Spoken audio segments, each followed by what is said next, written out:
Ndabasuhuje inshuti bakunzi b'Ibyaro TV, aho mugiye muherereye mu mpande z'igihugu zigiye zitandukanye, ndabasuhuje nk'uko mubibona muri sikirini yanyu, muri kubonamo umukobwa mwiza cyane uteye ubwuzu.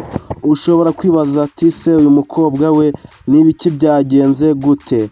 Uyu ni umukobwa ukomeje kubica ku mbuga nkoranyambaga zigiye zitandukanye, ahantu hose bagenda bamupostinga kuri Facebook, kuri Instagram, kuri Twitter n'izindi mbuga nyinshi zigiye zitandukanye, bagenda bamupostinga. Ushobora kuba umubona ariko ukaba utazi icyo akora cyangwa ukaba utazi icyatumye yamamara kuri uru rwego.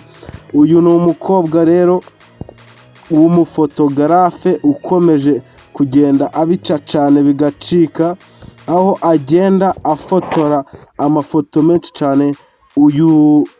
Uyu mukobwa akaba bamwita Cyuzuzo Beyonce.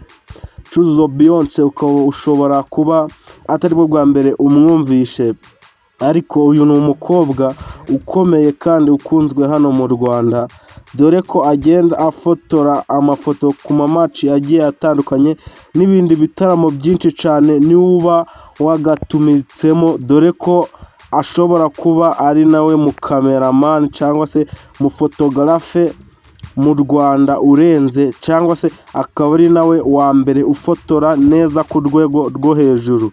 Uyu rero Cyuzuzo Beyonce ni umukobwa ukiri muto cyane, dore ko yavutse mu 2004. Ubu tuvugana saa hizi n'izina amajije kwandika n'ubwamamare amajije kugeraho, amajije kugira imyaka ye 21.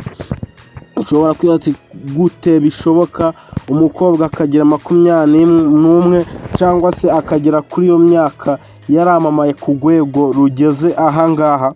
Rero uyu ni umukobwa wakomeje kubica bigacika, abenshi bagiye bavuga ati uyu mukobwa se bimeze bite, nuwahe?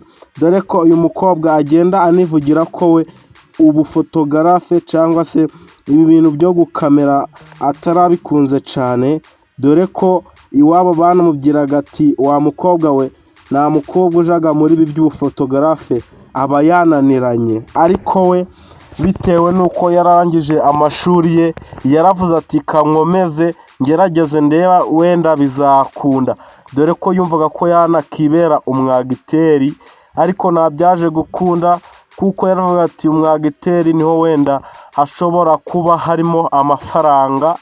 Ariko byarangiye agiye mu bukameramani, aravuga ati ngomba kugerageza nkakora uko nshoboye kose, dore nuko bakomeza kudushyigikira abantu bagiye batandukanye. Uyu mukobwa ibindi bintu twamuvugaho, amajije kugera ku rwego rushimishije, dore ko amajije kuzamura urwego rwe, bityo akaba agenda atumirwa n'abandi bahanzi benshi cyangwa se ibindi byamamare bigiye bitandukanye, bivuga ati Cyuzuzo Beyonce vayo, uri umukobwa kandi ushoboye akazi, dore ko anagakora agakunze. Benshi mukunda kumubona yifotoza ari kwisekera. Beyonce nta mutima mubi aba yifitiye, ni nayo mpamvu ushobora gusanga asabana n'abantu benshi, bityo bigatuma bakominikana neza, bigatuma bamutumira ahandi henshi hatandukanye. Yagiye yivugira yuko hari umunsi yagiye muri BK Arena, noneho Kagame yari yitabiye igitaramo, we yagiye yivugira yuko ubwoba bwamutashe ubwo yaragiye gufotora umukuru w'igihugu Perezida Paul Kagame. Aravuga ati naricaye ndarira cyane, byari bwo bwa mbere bimbayeho, bwari bwo bwa mbere fotoye umukuru w'igihugu. Byakomeje kumunyuramo, arakomeza ararira, ariko ibyo byarakomeje birarangira. Uyu rero Beyonce ni umukobwa rero navuga ko ashoboye kandi akunzwe hano mu Rwanda. Ku mbuga nkoranyambaga ze nyinshi muramuzi, Twitter akoresha amazina ye Cyuzuzo Beyonce, niyo mazina ye yiswe n'ababyeyi. Uyu rero Cyuzuzo Beyonce kuri Instagram nayo akoresha Chuzo Beyonce, kuri Facebook rero uyu ni umukobwa ukomeje kuzamura urwego rushimishije ndetse no kuzamura izina rye ndetse n'ubusitari bukomeje kuzamuka. Rero uyu mukobwa reka dukomeze tumushakireho ayandi makuru yose.